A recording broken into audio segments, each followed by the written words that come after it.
ಯಾವುದೇ ನಕ್ಷತ್ರಗಳನ್ನ ಪಾಲಿಸೋಕೆ ಅವ್ರಿಗೆ ಆಗೋದೇ ಇಲ್ಲ. ಈಗ ಚಂದ್ರನ ಜೊತೆ ರಾಹು ಕೂತಿದ್ರೆ ಅವರು ಡಿಸ್ಟರ್ಬ್ ಮೈಂಡ್ ಇರ್ತಾರೆ ಯಾವಾಗಲೂ, ಯಾರ ಮಾತು ಕೇಳಲ್ಲ, ಯಾರ ಸಲಹೆ ತಗೊಳ್ಳಲ್ಲ. ನೋಡಿ, ಈ 4ನೇ ಪಾದಕ್ಕೆ ಕುಜನ ಆಧಿಪತ್ಯವೇ ಬರೋದ್ರಿಂದ ಸ್ವಲ್ಪ ಅವಶೇಷವೂ ದೋಷ ಇಲ್ಲ. ಆದರೆ ಇವರಲ್ಲಿ ಚೇಳಿನಂತಹ ಗುಣ ಇರುತ್ತೆ, ಹುಷಾರು. ಅದೃಷ್ಟ ಲೋಹ ಬೆಳ್ಳಿ ಬಂತು ಸ್ವಾತಿ ನಕ್ಷತ್ರಕ್ಕೆ. ಏನಂದರೆ ಯಾಕೆ ಹಾಕಿದ್ದೀವಿ ಬೆಳ್ಳಿ ಅಂತಂದರೆ, ನೀವು ಬೆಳ್ಳಿ ಸರ ಹಾಕೊಂಬಿಡಿ ಅಥವಾ ಬೆಳ್ಳಿ ಉಂಗುರ ಹಾಕೊಂಬಿಡಿ ಅಂತಲ್ಲ. 2ನೇ ಪಾದಕ್ಕೆ ಶನಿ ಆಧಿಪತ್ಯ ಬರೋದ್ರಿಂದ ಇವರು ಖಚಿತವಾಗಿ ಸಿರಿವಂತರಾಗ್ತಾರೆ ಅಂತ ಹೇಳ್ಬೋದು. ಒಟ್ಟಾರೆ ಈ ನಕ್ಷತ್ರದ 4 ಪಾದಗಳಿಗೆ ಯಾವುದೇ ದೋಷ ಇಲ್ಲ, ಆದರೆ ಮನಃಶಾಂತಿಗಾಗಿ ಸದಾ ಪರಿತಪಿಸ್ತಿರ್ತಾರೆ ಅಷ್ಟೆ.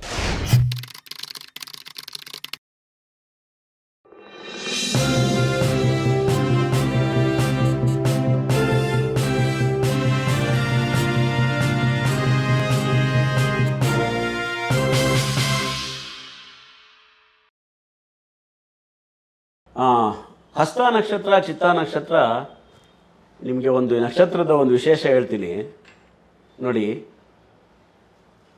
ಇಲ್ಲಿಂದ ನೋಡ್ಕೊಳ್ಳಿ, ಇವೆಲ್ಲ ಮಳೆ ಚೆನ್ನಾಗಾಗೋ ನಕ್ಷತ್ರಗಳು ಇವೆಲ್ಲ. ಇದಕ್ಕೆ ಹಳ್ಳಿ ಕಡೆ ಒಂದು ಭಾಷೆ ಇತ್ತು ಗಣಪತಿ ಅವರೇ, ಅಸ್ಲೆ ಮಳೆ ಅಂದ್ಬಿಡ್ತಿದ್ದು. ಅದ್ಯಾವ್ದು ಗೊತ್ತಾ? ಆಶ್ಲೇಷ, ಮಕ್ಕೆ ಮಳೆ. ಆಮೇಲೆ ನೀವು ಇಲ್ಲಿ ಉಬ್ಬ ಅಂದ್ರೆ, ನಮ್ಮಲ್ಲಿ ಉಬ್ಬ ಅಂತಾರೆ, ಇದಕ್ಕೆ ಮಕ್ಕೆ ಮಳೆ.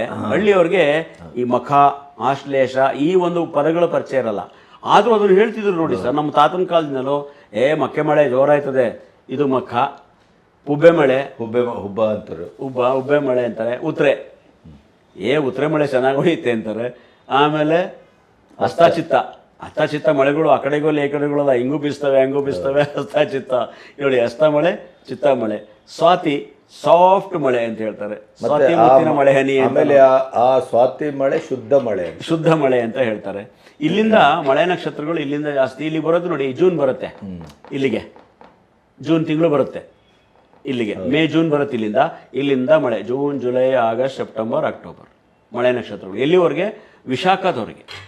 ಆಮೇಲೆ ಬರ್ತಕ್ಕಂಥ ಮಳೆ ನಕ್ಷತ್ರಗಳು ನೆಪ ಮಾತ್ರಕ್ಕೆ ಮಳೆ ನಕ್ಷತ್ರಗಳು. ಮಳೆ ಬಂದರೆ ಬಂತು, ಬದರಿಲ್ಲ, ಹಾಗಾಗ್ಬಿಡುತ್ತೆ. ಆಟಕ್ಕುಂಟು ಲೆಕ್ಕಕ್ಕಿಲ್ಲ, ಆ ಥರ ಆಗ್ಬಿಡುತ್ತೆ. ಈಗ ಮುಂದಿನ ನಕ್ಷತ್ರ ವಿವರಣೆ. ಚಿತ್ತಾ ನಕ್ಷತ್ರದವ್ರದ್ದು ನಕ್ಷತ್ರಾಧಿಪತಿ ಗ್ರಹ ಎಂದಿನಂತೆ ಕುಜದೆಸೆಯಲ್ಲಿ ಇವರು ಜನನವಾಗ್ತದೆ. 7 ವರ್ಷ ಕುಜದೆಸೆ ಇರ್ತದೆ. ಅಧಿದೇವತೆ ವಿಶ್ವಕರ್ಮ, ತ್ವಷ್ಟ ಅಂತಲೂ ಕರೀತಾರೆ.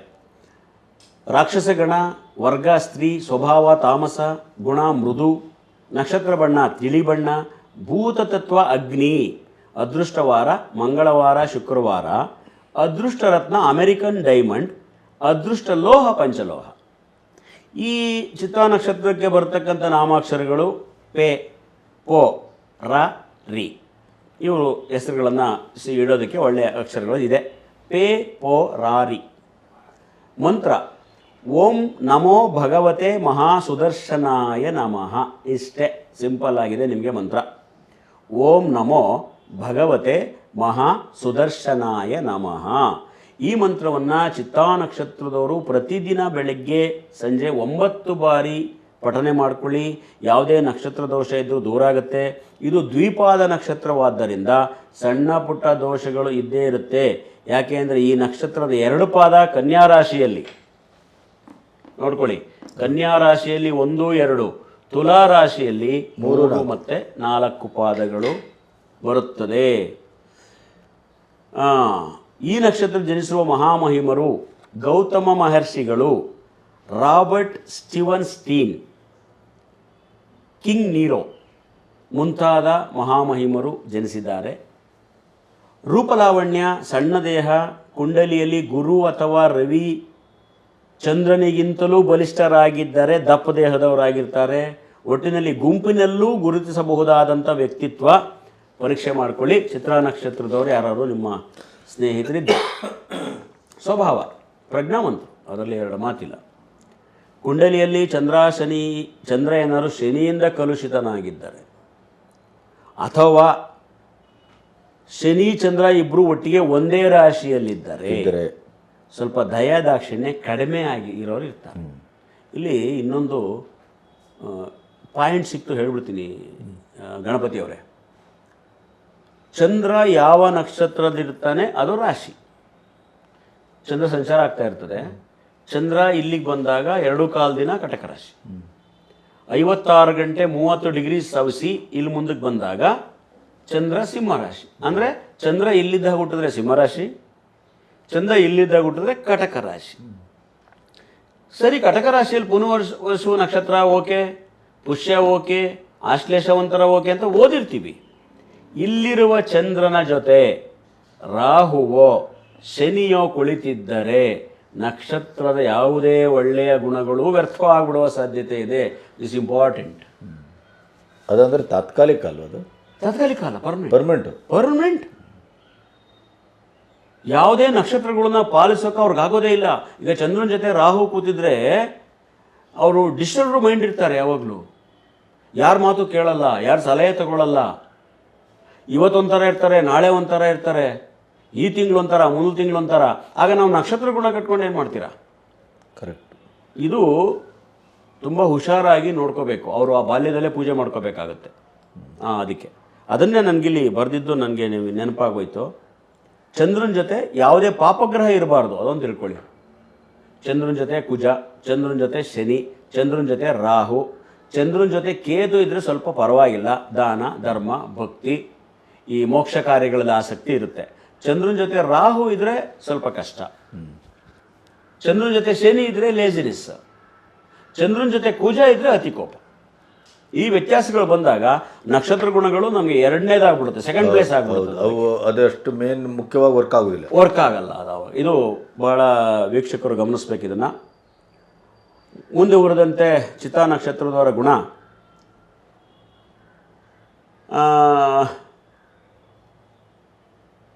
ಕಡಿಮೆ ಆಗಿರೋ ಇರ್ತಾರೆ. ಅದಕ್ಕೆ ಕೇವಲ ರಾಶಿ ನಕ್ಷತ್ರಗಳಿಂದ ಮಾತ್ರ ವ್ಯಕ್ತಿಯ ಸಂಪೂರ್ಣ ಗುಣವನ್ನು ಅಳೆಯೋಕ್ಕೆ ಸಾಧ್ಯ ಆಗಲ್ಲ. ವಧೂವರರ ಜಾತಕವನ್ನು ಹೊಂದಾಣಿಕೆ ಮಾಡುವಾಗ ಇಬ್ಬರ ಕುಂಡಲಿ ಹಾಕಿಯೇ ಸಮೀಕ್ಷೆ ಮಾಡಬೇಕು. ಕೇವಲ ಗಣಕೂಟಗಳ ಪ್ರಭಾವದ ನಿರ್ಧರಿಸೋದು ಸ್ವಲ್ಪ ಕಷ್ಟ ಆಗುತ್ತೆ ಅಂತ ಶಾಸ್ತ್ರ ಹೇಳುತ್ತೆ. ಇನ್ನು ಈ ನಕ್ಷತ್ರದವರು ಸ್ವಲ್ಪ ಚಾಣಾಕ್ಷರಿರ್ತಾರೆ. ಇನ್ನೊಬ್ಬರ ಮೇಲೆ ಪ್ರೀತಿ ಅನ್ನೋದಕ್ಕಿಂತ ಮೊದಲು ನಾನ್ ಸೆಟ್ಲ್ ಆಗಿಬಿಡೋಣ ಅನ್ನತಕ್ಕಂಥ ಮನೋಭಾವ ಇವರಿಗೆ ಜಾಸ್ತಿ ಇರುತ್ತೆ. ಸ್ವಲ್ಪ ಸ್ವಾರ್ಥ ಭಾವ. ಹಾಗಾಗಿ ಬೇಗನೆ ಅಭಿವೃದ್ಧಿ ಹೊಂದ್ತಾರೆ. ಇಲ್ಲೊಂದು ಪ್ಲಸ್ ಇದೆ, ಧನಿಕರಾಗ್ತಾರೆ. ಅಗತ್ಯಕ್ಕೆ ತಕ್ಕಷ್ಟು ವಿಧೇಯತೆಯನ್ನು ಇಟ್ಕೋತಾರೆ. ಜೊತೆಗೆ ಕುಜ ನಕ್ಷತ್ರಾಧಿಪತಿ ಆದ್ದರಿಂದ 1ನೇ 2ನೇ ಪಾದದವರಾಗಿದ್ದರೆ ಈ ಜಗಳ ವಾದ ಕೋಪ ಸ್ವಭಾವ ಇರುತ್ತೆ. 3, 4ನೇ ಪಾದದಲ್ಲಿ ಜನಿಸಿದ್ರೆ ಸ್ವಲ್ಪ ಶಾಂತಿ, ಮನೋರಂಜನೆ, ಎಂಟರ್ಟೈನ್ಮೆಂಟ್ ಇರುತ್ತೆ. ನೋಡಿ, ಇಲ್ಲೇ ವ್ಯತ್ಯಾಸ ಬಂದ್ಬಿಡ್ತು ಅಲ್ವಾ? ಕರೆಕ್ಟ್. ಸ್ತ್ರೀಯರೊಂದಿಗೆ ಅವರು ಆತ್ಮೀಯರಾಗಿರ್ತಾರೆ, ಅಲಂಕಾರ ಪ್ರಿಯರಾಗಿರ್ತಾರೆ. ಈ ನಕ್ಷತ್ರದಲ್ಲಿ ಇಂಜಿನಿಯರಿಂಗ್, ವೈದ್ಯಕೀಯ ಕ್ಷೇತ್ರ, ವಕೀಲರು, ನ್ಯಾಯಾಧೀಶರು, ತಾಂತ್ರಿಕ ಉದ್ಯಮದವರು. ಆದರೆ ಇವರು ವಿದ್ಯಾವಂತರಾಗಿರಲಿ ಅವಿದ್ಯಾವಂತರಾಗಿರಲಿ ಈ ಹೇಳಿದ ಈ ವಿಭಾಗಗಳಲ್ಲಿ ಸ್ಕಿಲ್ ಇರ್ತಾರೆ ಅಂತ ಅರ್ಥ.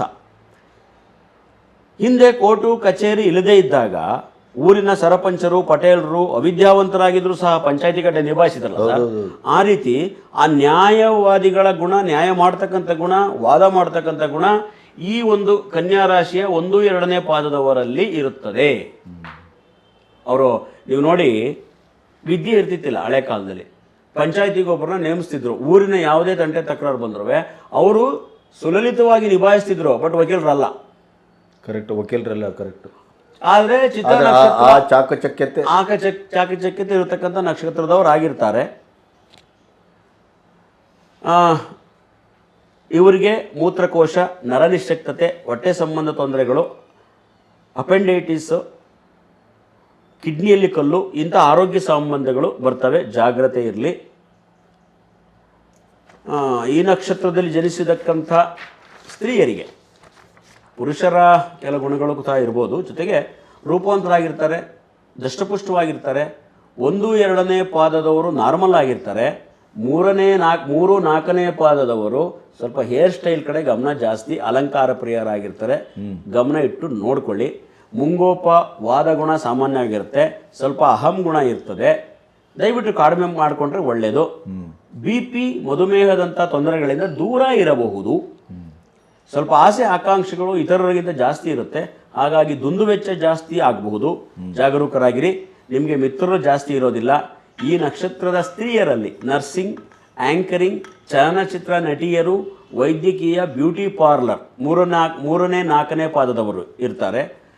ವಿವಾಹ ವಿಷಯ, ದಾಂಪತ್ಯ ವಿಷಯ ಬಂದಾಗ ಜಾಗರೂಕರಾಗಿರಿ. ಉಳಿದಂತೆ ಗರ್ಭಾಶಯ ವಿಕಾಸ, ತೀವ್ರತರವಾದ ತಲೆನೋವು, ಅಲ್ಸರ್, ಋತುಚಕ್ರದ ತೊಂದರೆಗಳು ಇರುತ್ತವೆ, ಜಾಗರೂಕರಾಗಿರಿ. ನಿಮ್ಮ ಕುಂಡಲಿಯನ್ನು ಒಮ್ಮೆ ಪರಿಶೀಲಿಸಿ ಮಾಡಿಸ್ಕೊಂಡು ಏನು ಪೂಜೆ ಮಾಡ್ಕೋಬೇಕು ಅದನ್ನು ನೀವು ತೀರ್ಮಾನ ತಗೊಂಡ್ರೆ ಭಾಳ ಒಳ್ಳೆಯದು ಸ್ನೇಹಿತರೆ.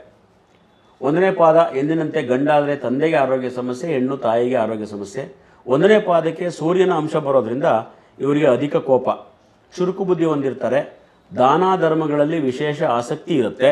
ಸದಾ ಆರೋಗ್ಯಶಾಲಿಗಳಾಗಿರ್ತಾರೆ. ಸಾಹಸ ಪ್ರಿಯರಿರ್ತಾರೆ. ವಿಶಾಲ ಮನೋಭಾವ ಇರುತ್ತೆ. ಆದರೆ ಮೂಗಿನ ತುದಿಯಲ್ಲೇ ಕೋಪ, ಅದೇ ಒಂದು ಇವರ ವೀಕ್ನೆಸ್. 2ನೇ ಪಾದ ಚಿತ್ತಾ ನಕ್ಷತ್ರದ 2ನೇ ಪಾದದವರು ಎಂದಿನಂತೆ ಗಂಡಾದರೆ ತಂದೆಗೆ ಸಣ್ಣ ಪುಟ್ಟ ಆರೋಗ್ಯ ಸಮಸ್ಯೆ, ಹೆಣ್ಣಾದರೆ ತಾಯಿಗೆ. 2ನೇ ಪಾದಕ್ಕೆ ಬುಧನ ಅಂಶ ಬರೋದ್ರಿಂದ ಬುದ್ಧಿವಂತರಿರ್ತಾರೆ. ಜನರೊಂದಿಗೆ ಬೆರೆವ ಗುಣ ಇರ್ತದೆ. ಜನಾಭಿಮಾನವನ್ನು ಗಳಿಸ್ತಾರೆ. ತುಂಬ ಸಹನೆಯಿಂದ ಜೀವನ ಸಾಗಿಸ್ತಾರೆ. ಅಳೆದು ತೂಗಿ ದಾನ ಧರ್ಮ ಮಾಡ್ತಾರೆ. ಸಿಕ್ಕಿದವ್ರಿಗೆಲ್ಲ ಕೊಡಲ್ಲ ಅಂತ ಅರ್ಥ. ವಿಚಾರವಾದಿಗಳಾಗಿರ್ತಾರೆ. ಪುಸ್ತಕ ಸಾಹಿತ್ಯ ಪ್ರೀತಿ ಇರುತ್ತೆ. ಲೋಕ ವ್ಯವಹಾರ ಜ್ಞಾನ ಮಾತ್ರ ಕಡಿಮೆ ಇರುತ್ತೆ. 3ನೇ ಪಾದ ವಂಶಕರಲ್ಲಿ ಯಾರಿಗಾದರೂ ತೊಂದರೆ ಅನ್ನುವ ಒಂದು ದೋಷ ಇದೆ ಅಷ್ಟೆ. ವಂಶಕ್ಕೆ ತೊಂದರೆ ಅಂದ್ಕೊಂಡ್ರೆ ಗಾಬರಿ ಆಗೋ ಅವಶ್ಯಕತೆ ಇಲ್ಲ. 3ನೇ ಪಾದ ಆಗಿದ್ದರೆ ನಿಮ್ಮದು ಸುಬ್ರಹ್ಮಣ್ಯ ಸ್ವಾಮಿ, ಲಕ್ಷ್ಮೀ ನರಸಿಂಹ ಸ್ವಾಮಿ ಪ್ರತಿ ಮಂಗಳವಾರ ಧ್ಯಾನಿಸ್ಕೊಳ್ಳಿ, ದೋಷ ಹೋಗುತ್ತೆ. ಸಿಂಪಲ್. ಈ ಪಾದಕ್ಕೆ ಶುಕ್ರನ ಒಡೆತನ ಬರೋದ್ರಿಂದ ಯಾವುದೇ ಕೆಲಸವನ್ನು ಹಿಂಜರಿಕೆ ಇಲ್ಲದೆ ಅಂಜದೆ ಮಾಡಿ ಮುಗಿಸ್ತಾರೆ ಇವರು. ಶತ್ರುಗಳಿಗೂ ಸಹ ಬೇಜಾರು ಮಾಡೋತಕ್ಕಂಥ ಗುಣ ಇವ್ರಿಗಿರೋಲ್ಲ. ವಾಕ್ಚಾತುರ್ಯ ಚೆನ್ನಾಗಿರುತ್ತೆ. ಇವರು ಒಂಟಿಯಾಗಿರೋಲ್ಲ, ಸದಾ ಜನರೊಂದಿಗೆ ಬೆರೀತಾರೆ, ಅದೊಂದು ವಿಶೇಷ. 4ನೇ ಪಾದ ಸಂಪೂರ್ಣ ಶುಭ. ಚಿತ್ತಾ ನಕ್ಷತ್ರದ 4ನೇ ಪಾದ ಸಂಪೂರ್ಣ ಶುಭವಾಗಿದೆ. ನೋಡಿ, ಈ 4ನೇ ಪಾದಕ್ಕೆ ಕುಜನ ಅಧಿಪತ್ಯವೇ ಬರೋದ್ರಿಂದ ಸ್ವಲ್ಪ ಲವಶೇಷವೂ ದೋಷ ಇಲ್ಲ. ಆದರೆ ಇವರಲ್ಲಿ ಚೇಳಿನಂತಹ ಗುಣ ಇರುತ್ತೆ, ಹುಷಾರು. ಯಾರು ತಂಟೆಗೆ ಬರದಿದ್ರೆ ಓಕೆ, ಬಂದರೆ ಚೇಳು ಕಚ್ಚಿಬಿಡ್ತಾರೆ. 24 ಗಂಟೆ ಉರಿ. ಉಳಿದಂತೆ ಬುದ್ಧಿಜೀವಿ, ಸಹಾಯ ಗುಣಗಳಿರುತ್ತವೆ. ಸ್ಥಿರವಾದ ಒಂದೇ ಕೆಲಸದಲ್ಲಿ ಜೀವಿಸೋದಕ್ಕೆ ಇಷ್ಟಪಡ್ತಾರೆ. ಪದೇ ಪದೇ ಕೆಲಸವನ್ನು ಇವರು ಬದಲಾಯಿಸಲ್ಲ. ಉಳಿದಂತೆ ಯೋಗ ಭಾಗ್ಯಗಳ ವಿವರಗಳಿಗೆ ಅವರವರ ಕುಂಡಲಿ ಜಾತಕ ಪರಿಶೀಲನೆ ಮಾಡ್ಕೋಬೇಕು. ಶ್ಲೋಕ: ಷಡಾನನಂ ಕುಂಕುಮ ಶಕ್ತವರ್ಣಂ ಮಹಾಮತಿಂ ದಿವ್ಯ ಮಯೂರವಾಹನಂ ರುದ್ರಸ್ಯ ಸೂನುಂ ಸುರಸೈನ್ಯನಂಥಂ ಗುಹಂ ಸದಾಹಂ ಶರಣಂ ಪ್ರಪದ್ಯೆ. ತುಂಬ ಚೆನ್ನಾಗಿದೆ ಈ ಶ್ಲೋಕ. ಯಾಕೆ ಇದು ಬರುತ್ತಂತಂದರೆ, ಇದು ಬುಧನಿಗೂ ಬರುತ್ತೆ, ಶುಕ್ರಗ್ರಹಗೂ ಬರುತ್ತೆ. ದೇವಿಯ ವಿಚಾರವೂ ಇಲ್ಲಿ ಇರೋದ್ರಿಂದ ಇದು 3-4ನೇ ಪಾದದವರೆಗೂ ಓಕೆ, 1-2 ಪಾದದವರೆಗೂ ಓಕೆ. ಷಡಾನನಂ ಕುಂಕುಮ ರಕ್ತವರ್ಣಂ ಮಹಾಮತಿಂ ದಿವ್ಯ ಮಯೂರವಾಹನಂ. ಇಲ್ಲಿ ಸುಬ್ರಹ್ಮಣ್ಯನೂ ಇದ್ದಾರೆ. ರುದ್ರಸ್ಯ ಸೂನುಂ ಸುರಸೈನ್ಯನಾಥಂ ಗುಹಂ ಸದಾಹಂ ಶರಣಂ ಪ್ರಬದ್ಧೆ. ಇದು ಸುಬ್ರಹ್ಮಣ್ಯನ ಶ್ಲೋಕಕ್ಕೂ ಆಗತ್ತೆ. ಹಾಗಾಗಿ ಇದನ್ನು 2 ರಾಶಿಯವರು ಇದನ್ನು ಈ 3, 4, 1, 2 ಇಬ್ಬರು ಕೂಡ ಹೇಳ್ಕೊಳ್ಳಿ. ಈ ಮಂತ್ರವನ್ನು ಮಂಗಳವಾರ, ಶುಕ್ರವಾರ ಬೆಳಿಗ್ಗೆ ಸಂಜೆ 9 ಬಾರಿ ಹೇಳ್ಕೊಳ್ಳಿ, ದೋಷ ಪರಿಹಾರ ಆಗುತ್ತೆ. ಈ ಮಂತ್ರ ನಿಮಗೆ ಬರ್ಕೊಳ್ಳೋಕ್ಕೆ ದಾಗಿಸ್ಕೊಳ್ಳೋದಕ್ಕೆ ಕಷ್ಟ ಆದರೆ ಈ ರೀತಿ ಮಂತ್ರಗಳನ್ನು ಹೇಳುವಾಗ ನಿಮ್ಮ ಮನೆಯ ಆಗಲೇ ಇಷ್ಟು ಆರಂಭದಲ್ಲೇ ಹೇಳಿದೆ, ದಯವಿಟ್ಟು ರೆಕಾರ್ಡ್ ಮಾಡ್ಕೊಳ್ಳಿ. ನಿಮಗೆ ನೀಟಾಗಿ ಯಾವುದೇ ಅಕ್ಷರವೂ ಮಿಸ್ ಆಗದಂಗೆ ಮಂತ್ರವನ್ನು ಹೇಳ್ಬೋದು. ಸುಲಭ ಆಗುತ್ತೆ, ಒಳ್ಳೆಯದಾಗುತ್ತೆ. ಚಿತ್ತಾ ನಕ್ಷತ್ರದ ಎಲ್ಲ ಬಂಧುಗಳಿಗೆ ಶುಭವಾಗಲಿ. ಸಮಸ್ತ ಸನ್ಮಂಗಳಾನಿ ಭವಂತು. ಸರ್, ಈಗ ಚಿತ್ತಾ ನಂತರ ಸ್ವಾತಿ ನಕ್ಷತ್ರ. ಸ್ವಾತಿ ಇಲ್ಲಿ ಬರ್ತದೆ ತುಲಾ ರಾಶಿಯಲ್ಲಿ. 4 ಪಾದಗಳು ಒಂದೇ ರಾಶಿಯಲ್ಲಿ ಬರುತ್ತೆ. ಸ್ವಾತಿ ಮುತ್ತಿನ ಮಳೆ ಹನಿಯೇ ಶುದ್ಧ ಮಳೆ. ಈ ನಾನು ಆಗಲೇ ಹೇಳಿದಾಗೆ ರೋಹಿಣಿ, ಈ ಪುನರ್ವಸು, ಒಂದಿಷ್ಟು ನಕ್ಷತ್ರಗಳು ಹೇಗೆ ತುಂಬ ಪಾಪ್ಯುಲರ್, ಅದ್ರ ಬಗ್ಗೆ ಹೆಚ್ಚು ಆಕಾಂಕ್ಷೆ ಇಟ್ಕೋತಾರೆ ಜನ. ಅದೇ ರೀತಿ ಸ್ವಾತಿ ನಕ್ಷತ್ರ ಇದು ಮಹಾನಕ್ಷತ್ರಗಳದ್ದು ಒಂದು. ಹಾಗಾಗಿ ಈ ನಕ್ಷತ್ರದ ವಿವರಗಳು ಏನೇನು ಬರುತ್ತೆ ನೋಡೋಣ. ಸ್ವಾತಿ ನಕ್ಷತ್ರಾಧಿಪತಿ ರಾಹು. ಈ ನಕ್ಷತ್ರದಲ್ಲಿ ಜನಿಸಿದವರಿಗೆ ರಾಹುದೆಸೆಯಿಂದ ಜೀವನ ಆರಂಭವಾಗ್ತದೆ. ಅಧಿದೇವತೆ ಬಂದು ವಾಯು, ದೇವಗಣ ಸ್ತ್ರೀವರ್ಗ, ಸ್ವಭಾವ ತಾಮಸ, ಗುಣ ಚರ, ನಕ್ಷತ್ರ ಬಣ್ಣ ಕೆಂಪು, ಭೂತತತ್ವ ಅಗ್ನಿ, ಅದೃಷ್ಟವಾರ ಶುಕ್ರವಾರ ಶನಿವಾರ, ಅದೃಷ್ಟ ರತ್ನ ನೀಲ, ಅದೃಷ್ಟ ಲೋಹ ಬೆಳ್ಳಿ. ನಾಮಾಕ್ಷರಗಳು ಈ ನಕ್ಷತ್ರದಲ್ಲಿ ಹುಟ್ಟಿದವರಿಗೆ ರು ಮತ್ತು ರೇ, ರೋ ಮತ್ತು ತಾ, ರೋಹಿಣಿ ಇರ್ಬೋದು, ರುಕ್ಮಿಣಿ ಈ ರೀತಿ. ಇದ್ರ ಜೊತೆಗೆ ಗುಂಪಿಗೆ ತಾ ಒಂದು ಸೇರಿದೆ, ತಾರಿಣಿ. ತಾರಿಣಿ, ರು ರೇ ರೋ ತಾ. ಇದಕ್ಕೆ ಅದೃಷ್ಟ ಲೋಹವನ್ನು ಇದುವರೆಗೂ ನಾನು ಹೇಳ್ಕೊಂಬರ್ತಾ ಇದ್ದೀನಿ, ಯಾಕೆ ಅಂತ ಒಂದು ಪ್ರಶ್ನೆ. ಇದೆಲ್ಲ ಆದಮೇಲೆ ಕೇಳುವಂತಿದ್ದಾನೆ, ಯಾಕೆಂದರೆ ಒಂದೊಂದು ಕಡೆ ಚಿನ್ನ ಅಂತೀರಿ, ಒಂದೊಂದು ಕಡೆ ಹಿತ್ತಾಳೆ ಅಂತೀರಿ. ಅಂದರೆ ಅದೃಷ್ಟ ಲೋಹ ಬೆಳ್ಳಿ ಬಂತು ಸ್ವಾತಿ ನಕ್ಷತ್ರಕ್ಕೆ. ಏನಂದರೆ ಯಾಕೆ ಹಾಕಿದ್ದೀವಿ ಬೆಳ್ಳಿ ಅಂತಂದರೆ, ನೀವು ಬೆಳ್ಳಿ ಸರ ಹಾಕೊಂಬಿಡಿ ಅಥವಾ ಬೆಳ್ಳಿ ಉಂಗುರ ಹಾಕೊಂಬಿಡಿ ಅಂತಲ್ಲ. ಆವಾಗ ಕುಡಿಯಲಿಕ್ಕಾಗಲಿ ಅಥವಾ ಊಟ ಮಾಡಲಿಕ್ಕಾಗಲಿ ಸಾಧ್ಯವಾದರೆ ಬೆಳ್ಳಿ ಲೋಟಗಳನ್ನು ಬಳಸಿ ಬೆಳ್ಳಿ ಲೋಟದಲ್ಲಿ ನೀರು ಕುಡಿಯಿರಿ. ನಾನು ಯಾರಿಗಾದ್ರು ತಾಮ್ರ ಅಂತ ಬರೆದಿದ್ರೆ ಆ ನಕ್ಷತ್ರದವರು ತಾಮ್ರದ ಲೋಟದಲ್ಲಿ ನೀರು ಕುಡೀರಿ. ಮತ್ತು ಚಿನ್ನ ಅಂದ್ಬಿಡ್ತೀರಿ ಮಧ್ಯದಲ್ಲಿ. ಚಿನ್ನ ಅಂತ ಬರೆದಿದ್ರೆ ಚಿನ್ನದ ಉಂಗುರಗಳನ್ನ ಹಾಕ್ಕೊಳ್ಳಿ. ಚಿನ್ನದ ಲೋಟವ? ಚಿನ್ನದ ಲೋಟ ನಾವು ರಾಜಕಾರಣಿಗಳ ಚಿನ್ನ ಅಂದರೆ ಒಂದಾರು ದೇಹದ ಮೇಲೆ ಚಿನ್ನ ಧರಿಸಿ, ಹಾಗೆ ಪುಟ್ಟದಾದ್ರಲ್ಲಿ ಚಿನ್ನದ ಒಂದು ಧರಿಸಿ. ಉಳಿದಂತೆ ನಿಮ್ಗೆ ಅದು ಕಳಿಸ್ತಾ, ಈಗ ತಾಮ್ರ ಹಿತ್ತಾಳೆ ಬಂದರೆ ತಾಮ್ರ ನೆತಕೊಳ್ಳೋಕ್ಕಾಗಲ್ಲ, ಅದನ್ನು ನೀರು ಕುಡೀರಿ ಅದರಲ್ಲಿ. ಹಾಗಾಗಿ ಒಟ್ಟಿನಲ್ಲಿ ಆ ಲೋಹದ ಜೊತೆ ಸಂಪರ್ಕವನ್ನು ಇಟ್ಟುಕೊಳ್ಳಿ. ಕರೆಕ್ಟ್. ಆ ಉದ್ದೇಶದಿಂದ ನಾವು ಲೋಹವನ್ನು ಆವಾಗಲಿಂದ ಹೇಳ್ತಾ ಇರೋದು. ಈಗ ಸಮಯ ಬಂತು ಹೇಳಿದೆ ಅಷ್ಟೆ. ಮಂತ್ರ: ಉಗ್ರವೀರಂ ಮಹಾವಿಷ್ಣುಂ ಜ್ವಲಂತಂ ಸರ್ವತೋಮುಖಂ ನೃಸಿಂಹಂ ಭೀಷಣಂ ಭದ್ರಂ ಮೃತ್ಯುಂ ನಮಮಾಮ್ಯಹಂ. ಮತ್ತೊಮ್ಮೆ: ಉಗ್ರವೀರಂ ಮಹಾವಿಷ್ಣುಂ ಜ್ವಲಂತಂ ಸರ್ವತೋಮುಖಂ ನೃಸಿಂಹಂ ಭೀಷಣಂ ಭದ್ರಂ ಮೃತ್ಯುಂ ನಮಾಮ್ಯಹಂ. ಈ ಮಂತ್ರವನ್ನು ಪ್ರತಿ ಶನಿವಾರ ಶುಕ್ರವಾರ ಬೆಳಿಗ್ಗೆ ಸಂಜೆ 8 ಬಾರಿ ಹೇಳ್ಕೊಳ್ಳಿ. ನಕ್ಷತ್ರ ದೋಷ ದೂರವಾಗುತ್ತೆ. ಮಹಾನಕ್ಷತ್ರ ತೊಂದರೆ ಇಲ್ಲ, ಆದರೂ ಕುಂಡಲಿಯಲ್ಲಿ ರಾಹು ಗ್ರಹವೇನಾದರೂ ವ್ಯತಿರಿಕ್ತವಾಗಿದ್ದರೆ ಈ ಮಂತ್ರ ಉಪಯೋಗ ಆಗತ್ತೆ. ಗೊತ್ತಾಯ್ತಾ? ಇದನ್ನು ತುಂಬ ಚೆನ್ನಾಗಿ ಭಕ್ತಿಯಿಂದ ಹೇಳಿ. ಇದು ನರಸಿಂಹಸ್ವಾಮಿಯ ಶ್ಲೋಕ. ರಾಹು ನಕ್ಷತ್ರದ ಸ್ವಾತಿ ನಕ್ಷತ್ರ ರಾಹುಗೆ ಅಧಿಪತಿ ಆದ್ದರಿಂದ ಶನಿವದ್ ರಾಹು ಅಂತೀವಿ. ಶನಿ ಮತ್ತು ರಾಹುವಿನ ಗುಣ ಸ್ವಭಾವಗಳು ಒಂದೇ ಆದ್ದರಿಂದ ನಾವು ನರಸಿಂಹಸ್ವಾಮಿಯ ಶ್ಲೋಕವನ್ನು ಪಠಣೆ ಮಾಡಿದರೆ ಎಲ್ಲ ದೋಷಗಳು ಕೂಡ ದೂರವಾಗುತ್ತದೆ ಅನ್ನೋದು ಇದು ಮುಖ್ಯವಾದಂಥ ಅಂಶ. ರೂಪಲಾವಣ್ಯ: ಒಳ್ಳೆಯ ರೂಪವಂತರು, ಮೃದುದೇಹಿ, ತುಂಬುದೇಹಿಗಳು, ಎತ್ತರದ ನಿಲುವು. ಭಾವ ಮತ್ತು ಸ್ವಭಾವ: ಶಾಂತಿಪ್ರಿಯರು, ಹಠಮಾರಿತನ ಇರುತ್ತೆ. ಆದರೆ ಸ್ವತಂತ್ರ ಜೀವಿಗಳು, ಬೇರೆಯವರ ಸಂಪತ್ತಿಗೆ ಆಸೆ ಪಡುವವರಲ್ಲ. ತಮ್ಮದನ್ನೂ ಇತರರಿಗೆ ಹಂಚಿಕೊಳ್ಳುವುದೂ ಇಲ್ಲ. ವಿಮರ್ಶೆಗಳನ್ನು ಇವರು ಸಹಿಸುವುದಿಲ್ಲ. ಕೋಪ ಬಂದರೆ ಇವರನ್ನು ಶಾಂತಪಡಿಸುವುದು ಕಷ್ಟ. ಶುದ್ಧ ಹೃದಯಿಗಳು, ಸಮಯಕ್ಕೆ ಉತ್ತಮ ಸ್ನೇಹಿತರು. ಆದರೆ ತಿರುಗಿ ಬಿದ್ದವರ ವಿರುದ್ಧ ಪ್ರತೀಕಾರವನ್ನು ತೀರಿಸಿಕೊಳ್ಳೋದಕ್ಕೂ ಕೂಡ ಇವರು ಹೇಸುವುದಿಲ್ಲ. ಆಚಾರ ವಿಚಾರ ಸಂಪ್ರದಾಯ ಬದ್ಧರು, ಬಂಧು ಬಳಗದಲ್ಲಿ ಪ್ರೀತಿ ಉಳ್ಳವರಾಗಿರ್ತಾರೆ. ತುಲಾರಾಶಿಯಲ್ಲಿ 4 ಪಾದಗಳು ಬರೋದ್ರಿಂದ ಕಲೆ ಸಾಹಿತ್ಯ ಪ್ರಿಯರು, ವಸ್ತ್ರಾಲಂಕಾರ ಪ್ರಿಯರು, ನಾನಾ ವಿದ್ಯೆ ಪ್ರವೀಣರು, ತಕ್ಕ ಮಟ್ಟಿಗೆ ಶ್ರೀಮಂತಿಕೆ ಧನಭಾಗ್ಯ ಹೊಂದುವವರು. ಈ ನಕ್ಷತ್ರದವರಲ್ಲಿ ಜ್ಯುವೆಲರಿ ಶಾಪ್ ಉದ್ಯಮ ಹೊಂದಿರ್ತಾರೆ, ಬ್ಯಾಂಗಲ್ ಸ್ಟೋರ್ ಇಟ್ಕೊಂಡಿರ್ತಾರೆ, ಬೌಟಿಕ್ ಟೆಕ್ಸ್ಟೈಲ್ಸ್ ಬಿಸ್ನೆಸ್ನ ಹೊಂದಿರ್ತಾರೆ. ಅದು ಬಿಟ್ಟರೆ ಬರೀ ವಿದ್ಯೆ ಹೇಳೋದಾದರೆ ವೈದ್ಯಕೀಯ, ಚಲನಚಿತ್ರ ಮಾಧ್ಯಮ, ವಕೀಲಿಕೆ ವಿದ್ಯೆಯನ್ನು ಹೊಂದಬಹುದು. ಸಾಮಾನ್ಯವಾಗಿ ಈ ನಕ್ಷತ್ರದವರಿಗೆ ವಿದೇಶದಲ್ಲಿ ವಿದ್ಯೆ ಉದ್ಯೋಗ ಹೊಂದುವ ಯೋಗ ಇರುತ್ತೆ ಈ ನಕ್ಷತ್ರದವ್ರಿಗೆ. ಯಾಕೆ ಹೇಳಿ? ಸ್ವಾತಿ ನಕ್ಷತ್ರಕ್ಕೆ ಅಧಿಪತಿ ರಾಹು ವಿದೇಶಕ್ಕೆ ಕಾರಕ. ರಾಹು ವಿದೇಶಕ್ಕೆ ಕಾರಕ. ಯಾವ್ಯಾವ್ದು ಬರುತ್ತೆ ರಾಹುಗೆ? ಸ್ವಾತಿ, ಆರಿದ್ರ, ಶತಭಿಷ. ಈ 3 ನಕ್ಷತ್ರದವರು ಸಾಮಾನ್ಯವಾಗಿ ವಿದೇಶದಲ್ಲಿ ಉದ್ಯೋಗ ಹೊಂದಕ್ಕೆ ಯೋಗವನ್ನು ಹೊಂದಿರ್ತಾರೆ. ಆದರೆ ನಿಮ್ಮ ಜಾತಕದಲ್ಲಿ ರಾಹು ಶನಿ ಚಂದ್ರ ಬಲವಾಗಿದ್ದಾರಾ ಅಂತ ನೋಡಿಸ್ಕೋಬೇಕಷ್ಟೇ. 60ನೇ ವಯಸ್ಸಿನವರೆಗೆ ಸಾಮಾನ್ಯವಾಗಿ ಸುಖಿಗಳಾಗಿರ್ತಾರೆ. 30ನೇ ವಯಸ್ಸಿನವರೆಗೆ ಸ್ವಲ್ಪ ಶ್ರಮಜೀವನ ಇರುತ್ತೆ. ಇದು ಮಹಾನಕ್ಷತ್ರವಾದ್ದರಿಂದ ಈ ನಕ್ಷತ್ರದವರ ವಿವಾಹವಾಗುವವರು ವಿವಾಹ ಕೂಡಾವಳಿ ಮಾಡುವಾಗ ಹೆಚ್ಚು ನೋಡ್ತಕ್ಕಂಥ ಅವಶ್ಯಕತೆ ಇರೋಲ್ಲ. ಮತ್ತೆ ಹೇಳ್ತಾ ಇದ್ದೀನಿ, ಮಹಾನಕ್ಷತ್ರಗಳು ಮೃಗಶಿರ, ಸ್ವಾತಿ, ಮಖ, ಅನುರಾಧ. ಆದರೆ ಉದರ ಸಂಬಂಧ, ಹೃದಯ ಸಂಬಂಧ, ಸಂಧಿವಾತ, ಮೂಲವ್ಯಾಧಿಯಂಥ ಆರೋಗ್ಯಗಳಿಂದ ಸ್ವಲ್ಪ ಜಾಗರೂಕರಾಗಿರಿ.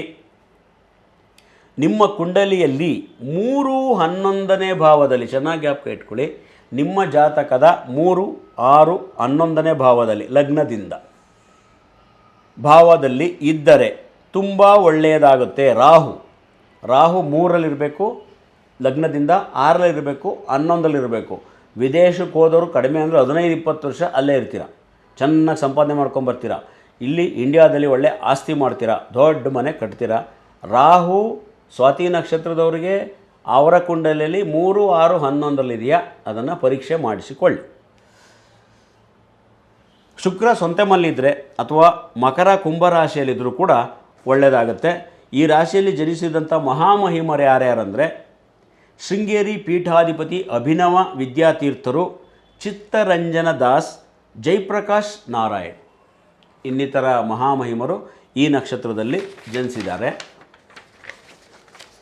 ಈ ನಕ್ಷತ್ರದಲ್ಲಿ ಜನಿಸಿದಂಥ ಸ್ತ್ರೀಯರಿಗೆ ಪುರುಷರ ಕೆಲ ಗುಣಗಳು ಮುಂದುವರೆದರೂ ಸಹ ಉಳಿದಂತೆ ತುಂಬ ಆಕರ್ಷಣೀಯ ರೂಪ ಇರ್ತಾರೆ. 4 ಜನರ ಮಧ್ಯೆ ಎದ್ದು ಕಾಣುವಂಥ ಸೌಂದರ್ಯವತಿ ಆಗಿರ್ತಾರೆ. ಶೀಲವತಿ, ಧಾರ್ಮಿಕ ಭಾವನೆ, ಸತ್ಯವತಿ ಆಗಿರ್ತಾರೆ. ಶತ್ರುವರ್ಗವನ್ನು ನಿಭಾಯಿಸುವಂಥ ಛಾತಿ ಇರುತ್ತೆ. ಸ್ವತಂತ್ರವಾಗಿ ಸಾಮಾನ್ಯವಾಗಿ ಈ ನಕ್ಷತ್ರದ ಸ್ತ್ರೀಯರು ತಿರುಗಾಟ ಜೀವನ ಇಷ್ಟಪಡ್ತಾರೆ. ವೃತ್ತಿ ಉದ್ಯೋಗ ಹೊಂದಿದ ಸ್ತ್ರೀಯರಾದರೆ ವೃತ್ತಿ ಮಾಡೋ ಸ್ಥಳದಲ್ಲೇ ಹೆಸರು ಮಾಡ್ತಾರೆ. ಪ್ರಯಾಣದಲ್ಲೇ ಇರುವ ಉದ್ಯೋಗವನ್ನು ಹೊಂದತಕ್ಕಂಥ ಸಾಧ್ಯತೆ ಇರುತ್ತೆ. ತಿರುಗಾಟನೇ ಉದ್ಯೋಗ ಆಗಿರುತ್ತೆ. ಕುಟುಂಬ ದಾಂಪತ್ಯ ವಿಚಾರದಲ್ಲಿ ಇವರು ಸ್ವಲ್ಪ ಹೊಂದಾಣಿಕೆ ಮಾಡ್ಕೋಬೇಕಾಗತ್ತೆ. ಕೋಪ, ಅತಿ ಸ್ವಾಭಿಮಾನ, ಈಗೋನ ಕಡಿಮೆ ಮಾಡ್ಕೋಬೇಕಾಗತ್ತೆ. ಉಳಿದಂತೆ ಆರೋಗ್ಯ ವಿಚಾರಕ್ಕೆ ಬಂದರೆ ಉಸಿರಾಟ, ಸ್ತನ ನೋವು, ಪಾದದಲ್ಲಿ ಬಿರುಕು, ಗರ್ಭಕೋಶ ಇಂಥ ವಿಚಾರಗಳಲ್ಲಿ ನಿಗಾ ಇರಲಿ. 1ನೇ ಪಾದ ಎಂದಿನಂತೆ ಪಾದ ಶುಭವಾಗಿದೆ, ಯಾವ ದೋಷ ಇಲ್ಲ. 1ನೇ ಪಾದಕ್ಕೆ ಗುರು ಅಧಿಪತ್ಯ ಬರೋದರಿಂದ ಪುಣ್ಯ ಕೆಲಸಗಳಲ್ಲಿ, ದೇವರ ಕೆಲಸಗಳಲ್ಲಿ ಆಸಕ್ತಿ ಜಾಸ್ತಿ. ಇತರರಿಗೆ ಮಾರ್ಗದರ್ಶನ ಮಾಡೋದು, ಚಿಕಿತ್ಸಾ ಮನೋಭಾವ ಇರುತ್ತೆ. ಒಳ್ಳೆಯ ಗುಣವಂತರಾಗಿರ್ತಾರೆ, ವಿದ್ಯಾವಂತರಾಗಿರ್ತಾರೆ. ಗರ್ವಭಾವ ಕೂಡ ಸ್ವಲ್ಪ ಇರುತ್ತೆ. ಶಾಂತಿಯುತ ಜೀವನದಲ್ಲಿ ಇವರು ಆಸಕ್ತಿಯನ್ನು ಹೊಂದಿರ್ತಾರೆ. 2ನೇ ಪಾದ ಯಾವುದೇ ದೋಷ ಇಲ್ಲ, ಶುಭ ಇದೆ. 2ನೇ ಪಾದಕ್ಕೆ ಶನಿ ಅಧಿಪತ್ಯ ಬರೋದರಿಂದ ಇವರು ಖಚಿತವಾಗಿ ಸಿರಿವಂತರಾಗ್ತಾರೆ ಅಂತ ಹೇಳ್ಬೋದು. ಆದರೆ ಸಂಪಾದನೆ ವಿಷಯದಲ್ಲಿ ಮೇಲು ಕೀಳು ಅನ್ನೋ ಭಾವನೆ ಇರಲ್ಲ. ಸ್ವಲ್ಪ ಆಲಸಿಗಳು, ನಿರಾಶೆ ಸ್ವಲ್ಪ ಕಾಡಬಹುದು. ಯಾರೊಂದಿಗಾಗಲಿ ಯಾವ ಪರಿಸ್ಥಿತಿಗಾಗಲಿ ಹೊಂದಿಕೊಂಡು ಹೋಗ್ಬಿಡ್ತಾರೆ. ಆದರೆ ಇವರು ಎಲ್ಲರನ್ನೂ ಸುಲಭವಾಗಿ ನಂಬುವುದಿಲ್ಲ. 3ನೇ ಪಾದ ಶುಭ. 3ನೇ ಪಾದಕ್ಕೂ ಶನಿ ಅಂಶವೇ ಬರೋದರಿಂದ ಇಲ್ಲೂ ಸ್ವಲ್ಪ ಕೋಪ, ಆಲಸ್ಯ ಗುಣನೇ ಮುಂದುವರಿತದೆ. ಆದರೆ ನ್ಯಾಯ ನೀತಿ ಪಾಲನೆ ಮಾಡೋದರಲ್ಲಿ ನಿಸ್ಸೀಮರಾಗಿರ್ತಾರೆ. ಯಾವ ಮಟ್ಟಕ್ಕಾದರೂ ಇಳಿದು ವೃತ್ತಿಯನ್ನು ಮಾಡೋಕ್ಕೆ ರೆಡಿ. ಇವರಿಗೆ ವಯಸ್ಸಾದ ವ್ಯಕ್ತಿಗಳನ್ನು ಕಂಡ್ರೆ ಸ್ವಲ್ಪ ಅಭಿಮಾನ ಜಾಸ್ತಿ. ಸಮಾಜದಲ್ಲಿ 50ನೇ ವಯಸ್ಸಿನ ನಂತರ ಇವರಿಗೆ ನೆಮ್ಮದಿ, ಗೌರವ ಸಂಪಾದನೆಗೆ ಶ್ರಮಿಸ್ತಾರೆ. ಇವರಿಗೆ ಜೀವನದ ಅಂತ್ಯದಲ್ಲಿ ಸುಖ ಇರುತ್ತೆ. ಈ ಅಂತ್ಯದಲ್ಲಿ ಸುಖ ಅಂದ ತಕ್ಷಣ ನನಗೆ ನೆನಪಾಗಿದೆ ಏನಂದರೆ ಗಣಪತಿಯವರೇ, ಮನುಷ್ಯನಿಗೆ 3 ಇದೆ. 2 ಭಾಳ ಇಂಪಾರ್ಟೆಂಟು, ಎಂಟ್ರಿ ಆ್ಯಂಡ್ ಎಕ್ಸಿಟ್. ಮಗು ಸುಲಭವಾಗಿ ಜನನವಾಯ್ತಾ, ಎಂಟ್ರಿ ಸಕ್ಸಸ್. ಎಕ್ಸಿಟ್ಟು ಹಾಸಿಗೆಯಲ್ಲಿ ನರಳದೆ, ಕೊರಗಾಡದೆ, ಟಕ್ ಅಂತ ಜೀವ ಹೋಯ್ತಾ, ಎಕ್ಸಿಟ್ ತುಂಬ ಚೆನ್ನಾಗಿತ್ತಂತ. ಎಂಟ್ರಿ ಎಕ್ಸಿಟ್ಟು ತುಂಬ ಚೆನ್ನಾಗಿದ್ದಿರೋದು ಕೂಡ ಒಂದು ಯೋಗವೇ. ಅದು ಕೂಡ ಕುಂಡಲಿಯಲ್ಲಿ ಗೊತ್ತಾಗುತ್ತೆ. ಈಗ ನೋಡಿ, ಕೆಲವು ಮಕ್ಕಳು ಹುಟ್ಟುವಾಗ ಕರಳು ಸುತ್ತಾಕೊಂಡಿತ್ತಂತೆ, ತಿರುಗುಮುರುಗಾಗಿ ಬಂತಂತೆ. ಅಯ್ಯೋ, ಮಗು ಹುಟ್ಟಿ 2 ದಿನ ಬದುಕುತ್ತೋ ಇಲ್ವೋ ಅಂತ ಹೇಳೋದೇ ಕಷ್ಟ ಆಗಿತ್ತಂತೆ, ಇನ್ಕ್ಯುಬೇಟರ್ ಇಟ್ಟರಂತೆ. ಇದೆಲ್ಲ ಇರುತ್ತೆ. This entry. ಮಗು ಹುಟ್ಟಿದ್ದೇ ಗೊತ್ತಾಗಿಲ್ಲಂತೆ, ಚೆನ್ನಾಗೇ ಊಟ ಮಾಡ್ಕೊಂಡಿದ್ದು 3 ಗಂಟೆಗೆ 4 ಗಂಟೆಗೆ ಹೆರಿಗೆ ಆಗೋಯ್ತು. This entry easy. ಎಕ್ಸಿಟ್ ಕೂಡ ಹಾಗೆ. ಈ 2 ನಾವು ಭಾಳ ಜನ ಕೇಳ್ತೀನಿ ಬಂದವ್ರಿಗೆ, ಎಂಟ್ರಿ ಎಕ್ಸಿಟ್ ಚೆನ್ನಾಗಿದೆಯಾ ಬಿಡಿ, ತಲೆಗೆಡ್ಸ್ಕೊಬೇಡಿ, ಜೀವನ ಹೆಂಗೋ ಆಗೋಗುತ್ತೆ. ಆ ಕೊನೆಯಲ್ಲಿ ನೆರಳೋದು ಬಹಳ ಕಷ್ಟ ಅಂತೇಳಿ. ಹೌದಪ್ಪ. ಹಾಗಾಗಿ ಈ ನಕ್ಷತ್ರದವ್ರಿಗೆ ಎಕ್ಸಿಟ್ ತುಂಬ ಚೆನ್ನಾಗಿದೆ. 4ನೇ ಪಾದ ಅದು ಕೂಡ ಶುಭ. 4ನೇ ಪಾದಕ್ಕೆ ಗುರುವಂಶ ಬರೋದರಿಂದ ಇವರು ಮಿತಭಾಷಿಗಳು, ಗುರು ಹಿರಿಯರಲ್ಲಿ ಭಕ್ತಿ ಜಾಸ್ತಿ, ಜನಾನುರಾಗಿಗಳಾಗಿರ್ತಾರೆ. ವೈದ್ಯ ಅಥವಾ ಉಪನ್ಯಾಸಕ ಹುದ್ದೆ ಇವರಿಗೆ ಇಷ್ಟ.